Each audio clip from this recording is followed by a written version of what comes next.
Doctor, I want to talk about salt. A lot of people have high blood pressure, so stay away from salt. But we need it. Well, salt is an essential nutrient. Sodium and chloride. You cannot have nerve impulses without sodium chloride. They're an integral part of the biochemical system of nerve transmission. You cannot move water around in your body or retain it in the right compartments, inside your blood vessels, inside your tissues, inside the cells. You can't keep things in the right compartment without sodium chloride.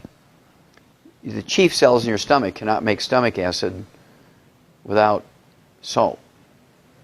Okay?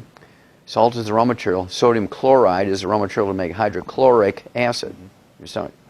Now, two things have happened because of this terrible criminal advice that doctors have given. It's criminal. Anybody else do this to the American people, they'd be put in jail for life. Some of them would be executed because of the number of people who are killed over this. Right? Salt is required to make stomach acid.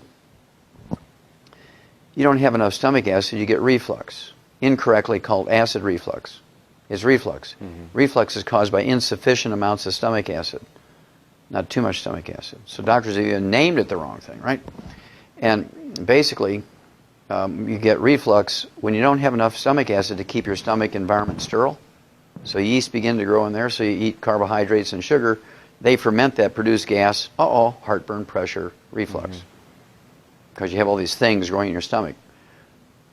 Okay, when you get a pH too high, you get a pH above 4, all these things begin to grow. You have a pH under 1, your pepsin works to digest proteins, and you can absorb minerals, you can absorb B12. Your pH gets above 2, 2.5, you can't do that. Okay, so you're in trouble. I mean, you can take tons of iron supplementation, and if you don't have any stomach acid, you can't absorb iron. Now, here comes the most terrible thing that's happened to America because of this inappropriate advice. Well, there's two things. One, you go back to 1995, 750 people died during a triple-digit heat wave in Chicago. It was a 2-week heat wave, 1995, I believe it was. 750 people died here in Chicago, and thousands of people fell out with heat stroke. The first thing they give them intravenously on the way to the hospital to get heat stroke is saline solution, which is salt water, yeah. And it's absolutely criminal that these 750 people who died were all ones who were on a salt-restricted diet. They're all seniors who were on a salt-restricted diet. They died of heat stroke because these doctors didn't have the courtesy to call these people up and good manners just to call up and say, look, whether you believe in the salt-restricted diet or not, right now you need to put a couple of tablespoons of salt in a gallon of water, be sipping on that until the heat wave goes away. But they didn't do that. And so all those people who died of heat stroke who were under the care of doctors who were on a restricted salt diet, those doctors should be put in jail. Okay? For almost like the same thing as vehicular homicide, the same type of thing as manslaughter, right? Type of thing. Then here comes the big one. Right now, on the average, this is a Mayo Clinic study, came out in 2009. They said that as many as 30%, 30 people out of 100 in America now have celiac disease and have trouble absorbing nutrients, and as a result, there's people with 25 legitimately diagnosed diseases, which are all nutritional deficiency diseases. They're going to 18 different specialists for all this. They're paying, tens of thousands of dollars a day to deal with this, and it's simply a gluten intolerance, and their intestines are damaged, they can't absorb nutrients.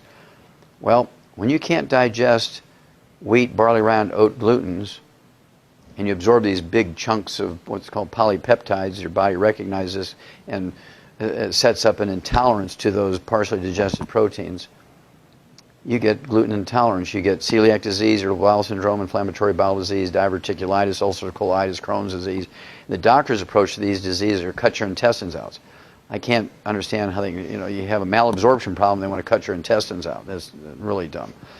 But at any rate, because they have you on a salt-restricted diet, you cannot make stomach acid, so your pepsin won't work, and you cannot digest proteins, including the protein of wheat, barley, rye, and oats. Now, again, there's a big research project come out in 2009 that said, it used to be people got celiac disease when they were kids. And if you recognize it, you can save them from all these terrible diseases because you can get them off of gluten and they'd be fine. Well, now people who could eat gluten with impunity. They were really big on eating wheat, barley, rye, and oats, no problems. And suddenly now at age 50 or 60, they become gluten intolerant. Well, that's because over the years on a salt-restricted diet, they couldn't digest wheat, barley, rye, and oat glutens down to their simplest amino acids. Big chunks called polypeptides are being absorbed. They set up an intolerance to it. And now at age 50, 60, we have 80 out of 100 people with gluten intolerance because of this criminal advice to restrict salt.